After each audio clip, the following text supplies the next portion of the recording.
Good afternoon, class. This is to my MCV4U online students. My name is Kevin Gray. I'm here to answer some questions and instruct a little bit of instruction about the concept of a limit of a function, and specifically evaluating limits, what limits mean, and why they're used in calculus.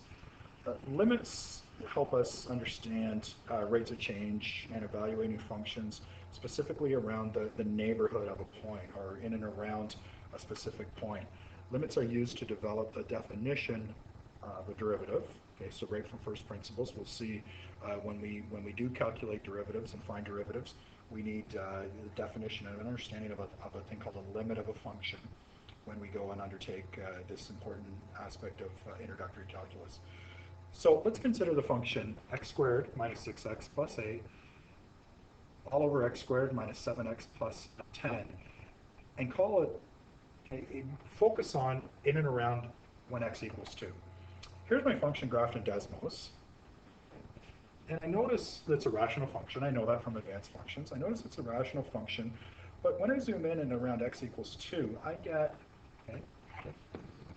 this little piece of information. Looks like my function is undefined at 2. Okay? That would imply that if I put in x equals 2 in the denominator of my function, let's put it in the numerator as well.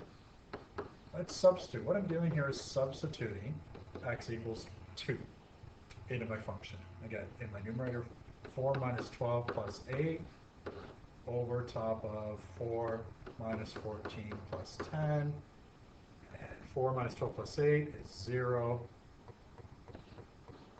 Okay, and 4 minus 14 is minus 10, plus 10 is 0. My limit upon substituting x equals 2 onto this rational function is 0 over 0. Okay, 0 over 0. Specifically, I'm interested in this 0 in the denominator of my rational function. That corresponds with my undefined value. Okay, clearly, if I zoom out on Desmos, click on x equals 2 along my function, I'm going to get my function being undefined. Okay. This particular function that we're talking about has no defined value when x equals 2. That's a given. But upon further inspection of this function, I notice that it does have a value. Okay? In and around x equals 2, maybe a little bit to the left, a little bit to the right of x equals 2, it sure looks like that function approaches some number. Okay? It's not undefined. Okay? If I remove that undefined hole in my function, I notice that there is a value here. But if I simply evaluate x equals 2 into my function, I can't find that value. When we talk about limits, that's what we're trying to find. What's happening around x equals 2 in this particular case? Okay. So when I did straight substitution, I got a 0 in the denominator, 0 in the numerator. I call this an indeterminate limit. Okay. Straight substitution gives me an undefined value. So I need another technique to evaluate this limit. Okay. Here's technique number 1 when we evaluate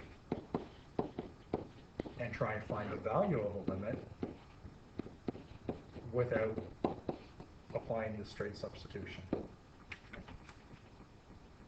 Let's change the look of the function by factoring. Can I factor the numerator expression, x squared minus 6x plus 8, by decomposition, by trial and error, and quadratic formula? I get the factors x minus 4 times x minus 2. Similarly, my numerator can be factored by binomials x minus 2 times x minus 5. Good, no problem. I'm changing the look of my original function. Now I notice a common factor in both the numerator and the denominator. That's the factor x minus 2. By simplification steps, I can cross that off. Okay. Now, I've reduced or simplified my original function down to x minus 4 divided by x minus 5. I now can substitute in my value of x equals 2.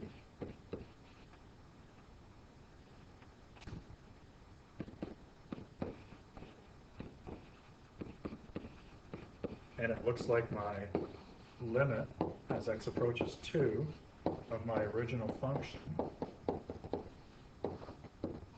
actually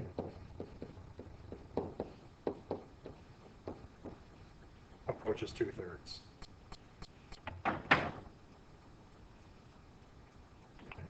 That is a value I'd agree with according to my graph. 1, 1, 2, so about 2/3 here. Okay, is actually what I'm looking at. So a limit is the value of the function around the evaluated point. Okay, as it approaches to the left, approaches to the right. The function has to be continuous. Okay, except maybe possibly have a point of discontinuity at approaching value here. We'll get a variety of functions where we're asked to evaluate the limit. Okay, here's the next example. The limit as x approaches 4 of the function square root of x minus 2 divided by x minus 4. Straight substitution of x equals 4 gives me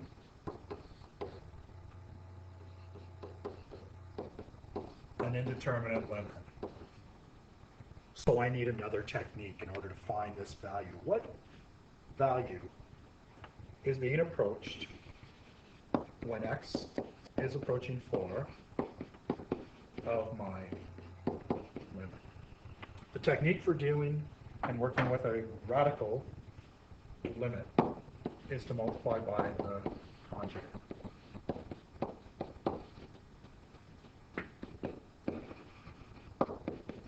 When I multiply by the conjugate, I get the square root of x multiplied by the square root of x. Okay. X with x. Then my inside terms minus 2x. So I've done my first terms. I've done my inside terms. I have to do my outside terms now, plus 2 root x. And then my last terms, minus 4. Okay. I will not multiply the denominator expressions. I'll leave those as factored form, x minus 4 multiplied by the square root of x plus 2. The numerator simplifies down to x minus 4. My radical expression is minus 2 root x plus 2 root x. Simplify. Cancel each other out. I'm left with an x minus 4 factor in the denominator, the expression. I now simplify. My x minus 4 term, x minus 4 term cancel each other out. And now, by straight substitution of x equals 4 into my limit, I can drop the limit expression. I can drop this. Okay? Don't have to write that anymore. I can directly put in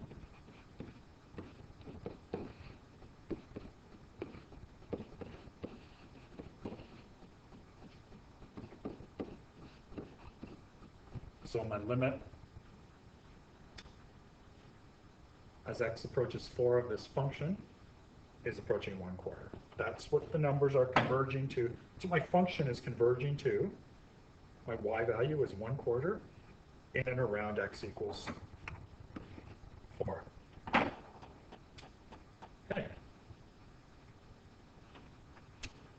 Let's evaluate this limit. Okay. First things first is we always substitute the value. You may have instances where you substitute the value, you won't get an indeterminate limit. So we always try that first. Okay, substitute.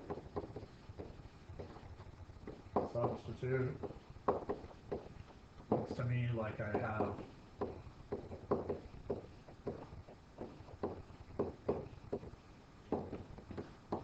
zero in the denominator. Okay. I also have 0 in the numerator. I'm more interested in the 0 in the denominator, right here. I need another technique then. I'm not going anywhere by straight substitution. I'm not finding a value. I think it's a continuous function. There might be some points of discontinuity in my function. I want to find out what's happening around x equals -5. What's happening to this function? What are the values of this function in and around x equals -5? I know at -5, it's undefined, but around -5 is what I'm trying to find when I evaluate this limit. All right, so here's our original function. As you work with limits, sometimes the functions get quite difficult. I need to factor both my numerator and my denominator. I think most students at this level will notice that, okay, the factored form of my denominator is just x minus 5 plus x, multiplied by x plus 5. Okay. The factored form of my numerator is factor of a cubic. Maybe something you've seen in grade 11 or grade 12 advanced functions. Okay, this little rule is this factored cubic identity.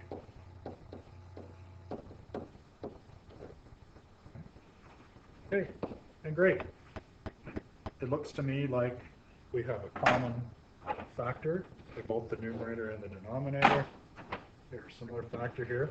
So my limit simplifies down to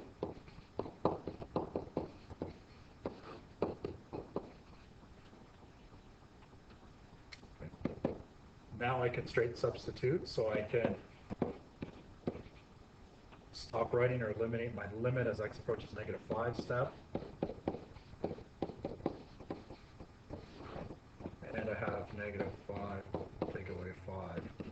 In the numerator expression of 25 plus 25 plus 25 all over -10, 75 over -10 simplifies down to -15 over 2. That's the value of my limit. If you'd like to write a concluding statement, write your original question, and you can simply write what it equates to. Now, just to put it in perspective real quickly, we graph that function right there, and we looked around the point x equals -5, we would find that that is what the function would be converging to. So if I went to Desmos, graphed this function, looked around x equals 5, this is the value I get. That's I would read from the graph. That's my y value. Okay. Really, really, really close to x equals -5. When I use that terminology, you start to think back to the average rate of change, instantaneous rate of change, and you start to see that this is the beginnings of calculus and derivatives. Okay, about the next one. First of all, straight substitution gives me 0 in the denominator. Do I have to go any farther to show that? -3 in here gives me 0 in the denominator. It would also give me a 0 in the denominator, in the numerator. Having a 0 in the numerator is not that big a deal. We can have 0 divided by any type of number. It would equate to 0. Where the issue is, is this 0 in the denominator. Okay, that's the problem. Okay, we still solve this type of limit. It involves radicals. So we still multiply by the conjugate. The conjugate of this radical expression is the square root of x plus 8 plus root 5 over top of square root of x plus 8 plus root 5. Okay? Conjugate, opposite signs here and here. Okay? So it's multiplied by conjugate. Multiplied by the conjugate radical expression simplifies this nicely. Okay, so you do FOIL on this. The square root of x plus 8 times the square root of x plus 8. is x plus 8. I have a minus root 5 x plus 8 plus root 5 times the square root of x plus 8, and then a minus 5, and that's all over x plus 3, the square root of x plus 8 plus 5. Okay, now what happens? The limit, as x approaches negative 3 of x plus 8, okay, I'm going to bring my negative 5 here, and I'm going to realize that this negative term is the same as this term, except the second term is positive. So negative equal terms, one being negative, one being positive, cancel each other out. All I'm left with in my numerator is x plus 8, take away 5, over top of, in my denominator, x plus 3, and then the square root of x plus 8 plus the square root of 5 as, okay, the product of the remaining part of my denominator. Okay, maybe you see what I see. X plus 8 minus 5 is reduced down to x plus 3. That's a good simplified numerator expression, because looking ahead, one step ahead, I noticed that I have that exact same expression in my denominator.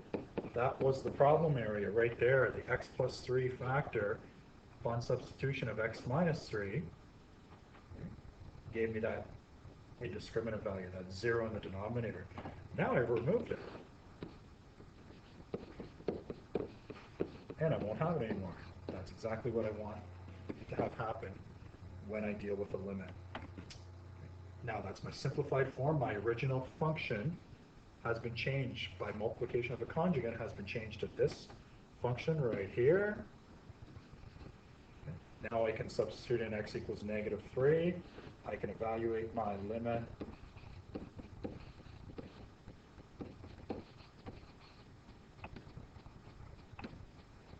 as 1 over root 5 plus root 5. There's 2 root 5s, and I write that as that.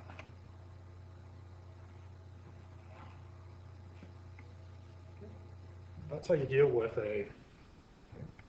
some basic limit questions. Okay, by factoring, by multiplying by the conjugate, and by the final technique that we're going to see here now. Okay, find the limit as x approaches 0 of the third root of x plus 8 minus 2 all over 6. Or sorry, all over x. This is a tough question. Okay? Straight substitution is the way I always go here. Okay? It looks like I've got 0 over 0, indiscriminate form. So I need another technique. Now, I have a hard time, okay, dealing with the third root of an expression. Third root, okay, is a real problem area right in here. Okay?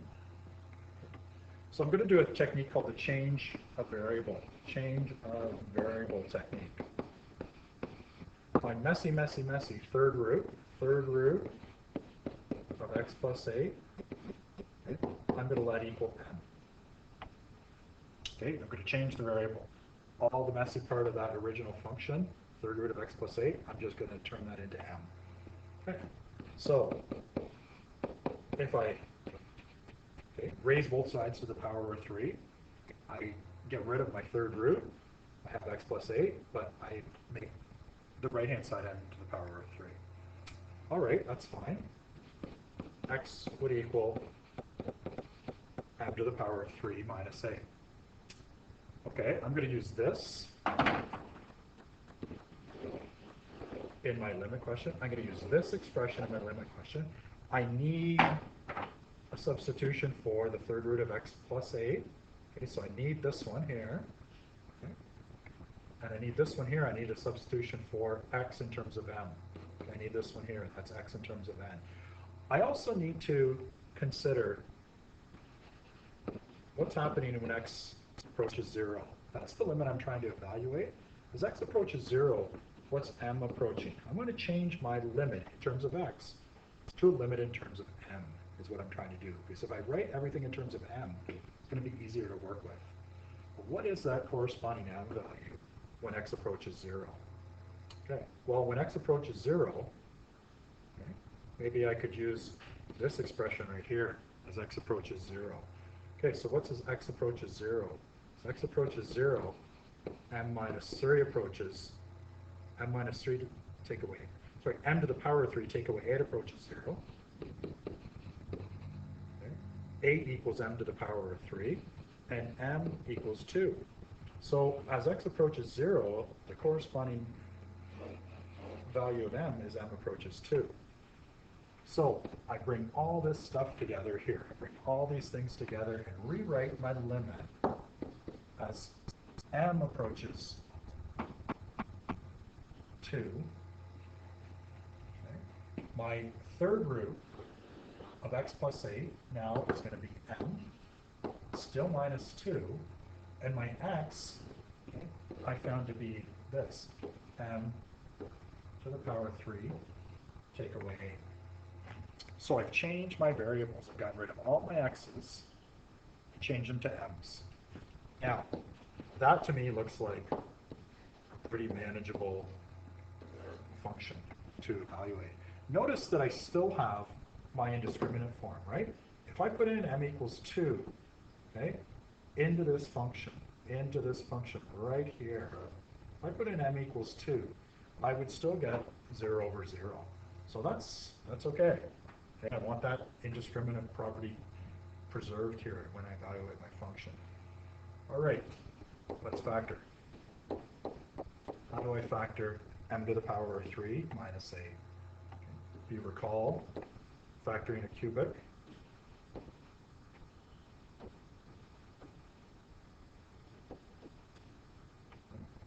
sorry, I'm running out of whiteboard room here.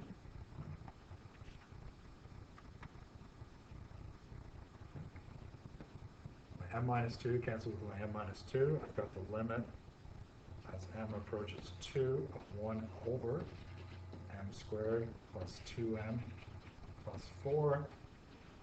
Now it looks like I can substitute in m equals 2. I'm going to have 2 squared is 4, plus 2 times 2 is another 4, plus another 4. It looks like my limit evaluates to 1 over 2. Okay, that's a basic idea of how you evaluate a limit. Okay. How we evaluate, oh, here's my function in Desmos. Okay. 1 over 2 is about 0.083. There's my function. Function in Desmos. Okay. Looks like it evaluates to be, okay, at that point. I did graph the function in Desmos. Okay. This is what it would look like if I zoomed in.